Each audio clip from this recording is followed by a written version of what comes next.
Welcome to Jesus and Jeffery. You and God have a romance. And how healthy is that? How intimate. Deep calls to deep.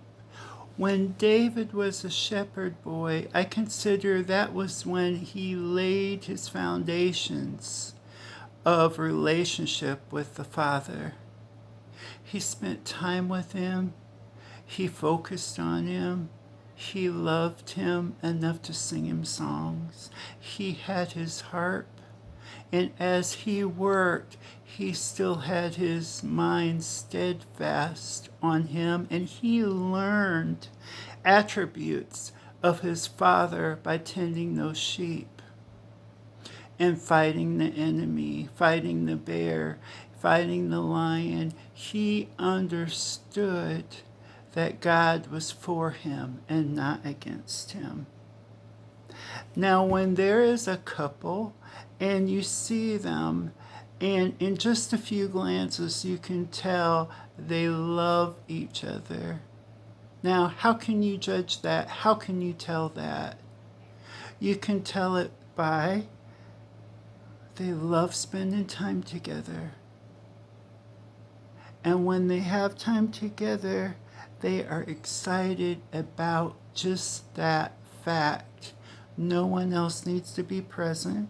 It doesn't matter where exactly they are. Their joy is the other person that they are in company of. Do you have that with God? Is He enough? Is He your focus? A couple that has affection towards each other, they have a focus on the other person. They have came out of themselves and decided to love that person in a tender, caring way. They give them gifts. They know things and remember things about the other person. They tell the other person that they love them. They chat about big things and about little things. The important thing is that they have the ears of the other. Do you give God your ears?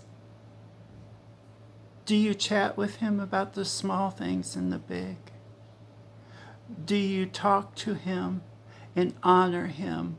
One of the things that I can think of as a couple sitting at a table, just the two of them in a crowded restaurant, they do not give that seat to anyone else. Have you done that with your God? Have you given His seat part way to another? Or do you have the table set just for Him? And no one else is allowed to take His seat in your heart, in your life, in your thoughts. Sing songs.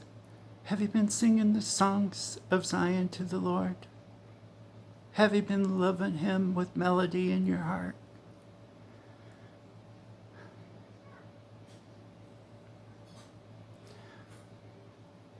I looked up the word affection, and it means emotional fondness. That's true. But I find it interesting, the second definition for affection, it means, now get this, bodily condition. Does God affect you that much that it changes you physically? That's when you know you are in love with Him. These things are apparent, and anyone and everyone can see it and know, yeah, those two are in love. So increase your game with romancing God, and you shall not be disappointed, for He seeks those who set themselves apart for Him and love Him tenderly, deeply, and sincerely.